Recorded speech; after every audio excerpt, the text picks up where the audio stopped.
Bom dia, prezados irmãos, queridos amigos, estamos juntos mais uma vez. Que privilégio, que coisa maravilhosa é podermos estar juntos, falar com o Senhor e falarmos uns com os outros, né? Porque eu falo com vocês, vocês compartilham com outras pessoas e assim Deus vai nos abençoando cada vez mais. Nesta manhã, eu gostaria de voltar àquela ênfase. Isso foi feito pelo Senhor e é uma coisa maravilhosa. Eu estive orando e decidi continuar nessa sequência temática. Isso foi feito pelo Senhor e é uma coisa maravilhosa, baseado no Salmo 118, verso 2. É um versículo bíblico essa expressão. Para buscar na Bíblia Sagrada e também nas nossas experiências, fatos que nós temos certeza absoluta de que aconteceram como obra de Deus. E concluir, isto é uma coisa maravilhosa, né? E eu decidi, versículo por versículo, começar lá no livro de Gênesis. Hoje eu estou no livro de Lucas, mas eu quero fazer isso na Bíblia toda, versículo por versículo. Você não tem que me aturar muito tempo. É claro que não teremos tanto tempo assim para fazer isso.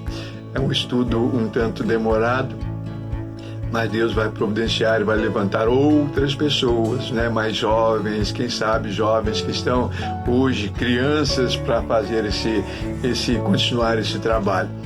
Eu me lembro que quando eu recebi uma Bíblia do pastor Russell Shedd, ele fez uma dedicatória e um presente maravilhoso, um presente extraordinário. E eu decidi então, faço isso todas as vezes que ganho uma Bíblia, eu compro uma Bíblia, a primeira coisa que eu faço é ler o livro de capa a capa. Fazer as minhas observações e ver também o estilo e a versão, e gosto muito disso. Mas eu achei muito interessante as notas homiléticas do pastor Russell Shedd, os comentários que ele fazia do rodapé relacionados àquelas passagens bíblicas. E eu decidi então preparar uma série de estudos sobre as notas homiléticas e comecei no capítulo 1 de Gênesis, fui até o último capítulo de Apocalipse. E preparei mais de 1.600 esboços ou temas para esboços só nas notas homiléticas de Russell Shedd. Isso para mim foi enriquecedor. É claro que eu não vou conseguir pregar essas mensagens nunca, não tenho mais tempo para fazer isso, mas o estudo está feito, as notas homiléticas foram estudadas, cresci muito. Deus abençoou grandemente a minha vida através dos comentários bíblicos do pastor Russell Shedd. E eu gostaria de sugerir vocês que são mais novos, façam isso. É um trabalho exaustivo, mas vamos com calma, versículo por versículo, capítulo por capítulo, livro por livro. Não tenham pressa, porque Deus não tem pressa, né? Deus, ele vai agindo de acordo com a sua vontade, de acordo com os seus planos. Então pense nisso, né? Então hoje, lá em Lucas capítulo 7, versículos 11 a 17, nós lemos aquela passagem da viúva de Naim, né? A Bíblia diz que Jesus vai com seus discípulos e se encontra com um outro grupo de pessoas que vinha sepultar um rapaz, filho único de uma mulher viúva. E, por certo, muita comoção, muito choro, desespero, angústia. A mulher viúva e agora perde seu único filho. Imagina o estado de espírito, o estado emocional daquela mulher. E a Bíblia diz que quando aqueles dois grupos se encontram, Jesus manda parar o outro grupo e ordena que se aproximassem, né? E ele se aproxima então do caixão e dá uma ordem para que o rapaz levantasse, voltasse à vida. E a Bíblia diz que no mesmo momento o rapaz sentou-se e começou a conversar. Veja bem que coisa maravilhosa está acontecendo, né? Isso foi feito pelo Senhor e é uma coisa maravilhosa. Então, e devolve o filho, né, vivo àquela viúva, e agora tudo mudou. E o texto diz que naquele momento, quando aconteceu esse milagre, as pessoas ficaram com medo, ficaram assustadas e disseram: que grande profeta se levantou nos nossos dias, né? E começaram a glorificar a Deus, a adorar a Deus por causa daquele feito de Jesus. Isso é uma coisa maravilhosa e foi feito pelo Senhor. Ele continua o mesmo, Jesus continua o mesmo, o mesmíssimo, né?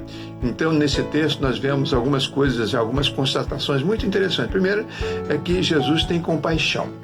Ele tem compaixão de todos nós. Quando ele vê uma mulher sofrendo, uma mãe chorando, um pai sofrendo, né?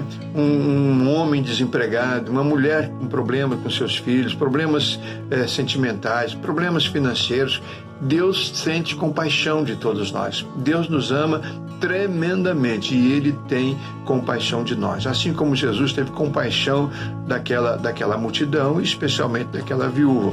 Nós aprendemos também nesse texto que Deus nos consola, né? Ele tem consolo para nós. O que Jesus poderia dizer para aquela mulher? Poderia dizer: olha, fica tranquila, né? Deus vai cuidar de você, Ele vai suprir a ausência do seu... Ele poderia consolar aquela mulher com palavras, mas Deus, Ele pode consolar com gestos, com atitudes. E Ele foi lá e deu uma ordem. Então Deus nos consola, e nos consola sempre. E vai consolar você, vai consolar a mim, Ele vai consolar a todos nós. Uma outra constatação é que Deus pode interromper a morte. Ele pode interromper a morte. Você está tendo algum tipo de experiência e sensação de que pessoas que você ama estão caminhando para a morte? Deus pode interromper a morte. Ele pode, eu creio nisso. Deus pode interromper a morte dessa pessoa. Converse com Deus. Converse com Deus a respeito de você mesmo, né? Uma outra constatação é que Deus devolve a alegria. Aquela alegria que nos foi roubada por uma enfermidade, aquela alegria que nos foi roubada por uma pandemia, aquela alegria que nos foi roubada por um relacionamento que fracassou. Deus pode devolver a todos nós a nossa alegria. E uma outra constatação está na última expressão: Deus veio salvar o seu povo. Ele pode nos salvar, não só resolver os problemas momentâneos, mas Ele pode nos dar a vida eterna em Cristo Jesus. Pense nisso.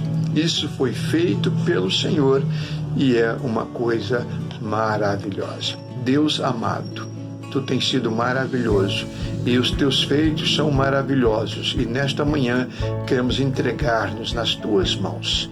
Assim como aquela viúva, Senhor, que não precisou se entregar, mas o Senhor foi ao encontro dela, nós queremos nos entregar. Estamos nas Tuas mãos. Guarda-nos, porque confiamos no Senhor. Fica conosco, em nome de Jesus. Amém. Isto foi feito pelo Senhor e é coisa maravilhosa. Orem por mim para que eu possa continuar essa série. Que Deus nos abençoe. Tenhamos todos um bom dia.